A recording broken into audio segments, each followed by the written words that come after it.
नमस्कार। Traffic plans at your finger tips के इस सेशन में आपका स्वागत है। ये मेरा 82वां 82nd वीडियो है। इससे पहले मैं लगभग 81 वीडियो अपलोड कर चुका हूँ दिल्ली के ट्रैफिक को इम्प्रूव करने के लिए, और जितने भी प्लान्स मैंने दिए हैं उसमें से काफ़ी प्लान्स जो हैं वो लागू किए गए हैं और उसका ट्रैफिक पुलिस को, ट्रैफिक डिपार्टमेंट को बहुत फ़ायदा हुआ है। उनमें से एक मजनू का टीला है, दूसरा सादिक नगर है। ऐसी बहुत सारी जगहें हैं जहां पर मेरे प्लान्स को लागू करके डिपार्टमेंट को बहुत फ़ायदा हुआ है। आज से दोबारा, क्योंकि मैं बीच में मेरा गैप रहा है लगभग 6 महीने का, वजह मैं नहीं बता पाऊंगा, पर अब कोशिश करूंगा कि डेली एक वीडियो अपलोड करूं। तो आज दो इम्पॉर्टेंट टॉपिक हैं। एक है प्रेशर हॉर्न्स।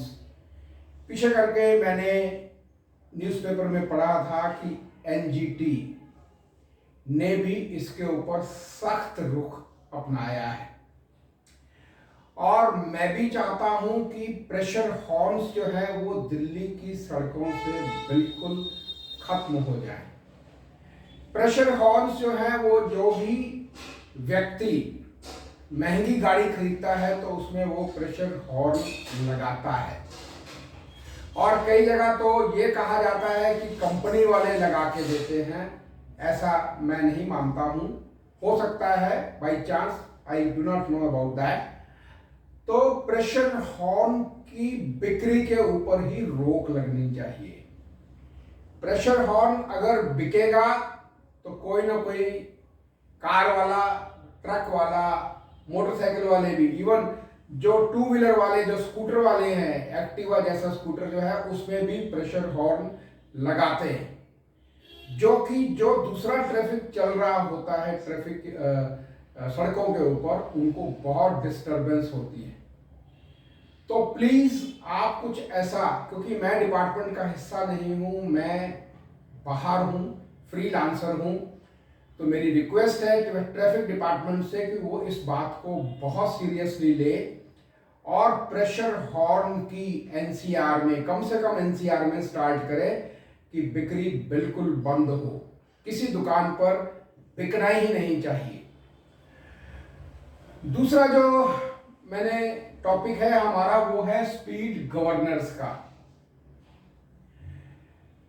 पीछे करके सागरपुर में एक एक्सीडेंट हुआ था जिसमें एक व्यक्ति की मौत हो गई थी और काफी घायल हुए थे। उसका मेन कारण था कि डीटीसी बस जो है बहुत स्पीड से उसने टर्न लिया था। काफी समय से हमने स्पीड गवर्नर्स के बारे में बात करना लगभग बंद ही कर दिया है। तो मेरी रिक्वेस्ट है कि आप डीटीसी को, दिल्ली ट्रांसपोर्ट वालों को, कॉरपोरेशन को आप ये इंस्ट्रक्शंस दें, डायरेक्शंस दें कि वो हर बस के अंदर स्पीड गवर्नर्स लगाएं, ताकि कोई भी बस एक फिक्स स्पीड से ज़्यादा ना चल सके। ठीक? अगर ये वीडियो आपको पसंद आया हो तो आप इसको लाइक करें, शेयर करें, सब्सक्राइब करें। आने वाले दिनों में मैं बहुत सारे प्लान्स जो मेरे मन के अंदर हैं, जो मैं समझता हूँ कि हम उस पर्टिकुलर स्ट्रेच के ऊपर सिग्नल फ्री कर सकते हैं बिना किसी खर्चा के। कोई खर्चा नहीं होगा। मेरे प्लान्स जितने भी हैं, इंक्लूडिंग मेरा जो आईटीओ का प्लान है,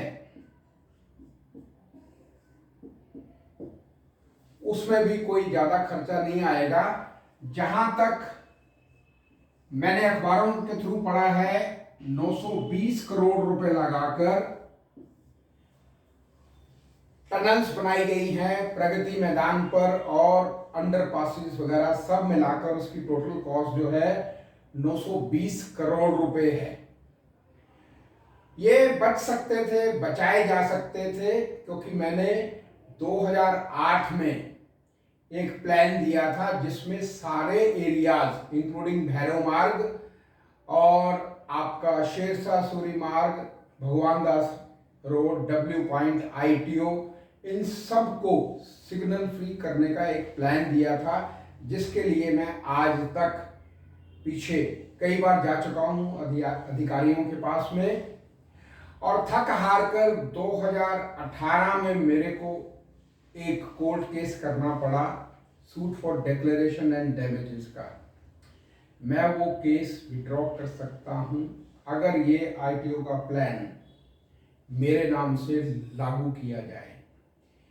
देखिए 920 करोड़ रुपए खर्च करके हमने, जो मेरे को पता चला है वो है 20% ट्रैफिक कम होगा डब्ल्यू पॉइंट और ITO के ऊपर। लेकिन यही अगर आप 9,20,000 रुपया खर्च करते हैं, इससे कम ही होगा, और हो सकता है इतना भी ना हो सकता है कि बहुत बहुत कम खर्चे में, it can be less than that, less than 5 lakh rupees, less than 4 lakh rupees.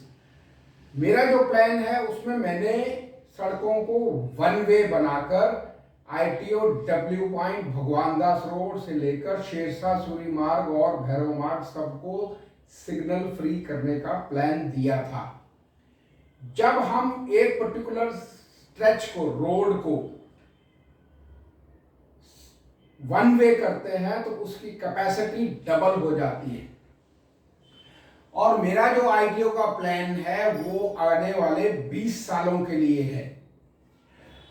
जैसा कि मैंने अखबारों के थ्रू माध्यम से मुझे पता लगा है कि सिर्फ 20% ट्रैफिक कम होगा, बाकी 80% का क्या सॉल्यूशन है। तो जब तक कोई सॉल्यूशन नहीं है तब तक आप मेरे प्लान को ट्राई कर सकते हैं। मेरी सिर्फ इतनी रिक्वेस्ट है, क्योंकि मैं इस प्लान के लिए 2008 से एक किस्म का भाग दौड़ कर रहा हूं कि ये प्लान लागू हो जाए। अलग अलग जितने भी अधिकारी आए हैं मैं उनको हाथ में प्लान देके आया हूं, और ट्रैफिक पुलिस के अधिकारियों ने इन प्रिंसिपल माना भी है कि मेरा प्लान लागू हो सकता है। अभी भी मैं नाम नहीं लेना चाहूंगा, मैंने एक एडिशनल CP लेवल के और DCP लेवल को वो प्लान दिखाया था और उन्होंने कहा था कि ये प्लान लागू हो सकता है। पर क्योंकि अभी टनल और अंडरपास का काम चल रहा है, इसलिए हम देखें कि कितना फर्क पड़ता है उनसे। तो मैं आपसे कहना चाहता हूं, आप कहते हैं 20% ट्रैफिक कम होगा ITO मेन उसके ऊपर, पॉइंट के ऊपर और डब्ल्यू पॉइंट के ऊपर, लेकिन मैं देखकर आया हूं चीजों को, और कुछ दोबारा देखकर मैं बताऊंगा कि जितना फर्क हम समझ रहे हैं उतना फर्क नहीं पड़ने वाला। असली फर्क तब पड़ेगा जब ये मेरा जो ITO का प्लान है, डिटेल्ड प्लान है, ठीक, मेरा जो ITO का डिटेल्ड प्लान है, अगर ये लागू होता है तो बहुत सारी सड़कों की कैपेसिटी, क्योंकि हम वन वे करेंगे, डबल हो जाएगी। और इसको लागू करने में ज्यादा, मैं 9,20,000 लिखे हैं, मैंने फिर कह रहा हूं, हो सकता है 5 लाख भी खर्च ना हो सकता है फ्री में भी काम चल जाए। लेकिन एक बार मैं अधिकारियों से, एक मेरी अपील है कि मेरे प्लान को एक्सपर्ट्स को भी दिखाना चाहें या बैठकर डिस्कस करना चाहें तो मैं उसके लिए तैयार हूं। तो मेरी विनती है, मेरी अपील है डिपार्टमेंट से कि अगर हम ITO का प्लान लागू करते हैं, जैसा मैंने एनविसेज किया है, जैसा मैंने दिया है, तो हमारे को रोज के लगभग 80 लाख रुपए बचेंगे, क्योंकि लगभग 4 लाख व्हीकल रोज वहां से गुजरते हैं। ITO के मेन, मैंने जो एक रफ फिगर दे रहा हूं कि अगर 4 लाख व्हीकल गुजरते हैं और एक व्हीकल अगर एक ट्रैफिक लाइट के ऊपर जितनी देर वो रुकता है और 20 रुपए का पेट्रोल भी या डीजल खर्च करता है, तो ये फिगर आप मल्टीप्लाई कर लीजिए, 80 लाख रुपया बनती है पर डे। कह रहा हूं मैं आपसे, एक दिन की इतनी बचत है। तो अगर मेरे प्लान को लागू करने के लिए 5 लाख रुपए भी खर्च हो जाएं, तो कोई हर्ज नहीं है, वो सारी सेविंग सिर्फ एक दिन में ही हमारी निकल आएगी। तो कल आपसे फिर दोबारा मिलेंगे एक नए प्लान के साथ, एक नई सजेशन के साथ। अगर ये वीडियो आपको पसंद आया हो तो प्लीज लाइक करें, शेयर करें, सब्सक्राइब करें। Thank you.